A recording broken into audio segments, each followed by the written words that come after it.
Hi, I'm Mark from Everything Summer Camp. I'm going to show you how to replace the lid stay on your trunk. The lid stay is held on by two rivets. We're going to need to drill those rivets out first in order to remove the lid stay. So use the drill bit that we provided.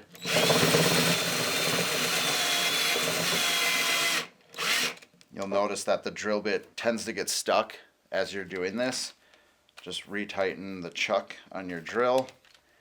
You may need to rotate the drill.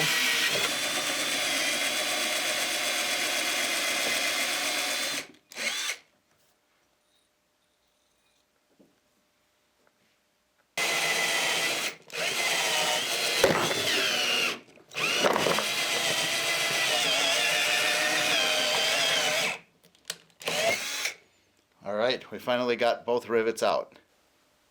So go ahead and open up your trunk.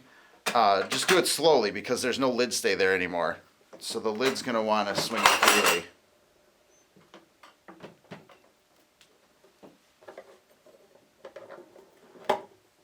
There's the old lid stay. We can get rid of that and replace it with the one that we sent you.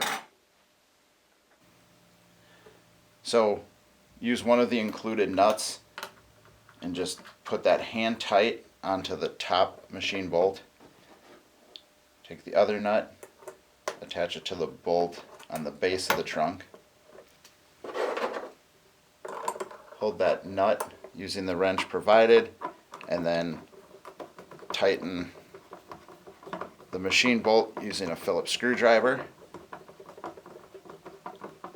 And you don't want to over tighten this because it does need to move freely in order for the trunk to open. So just hand tight.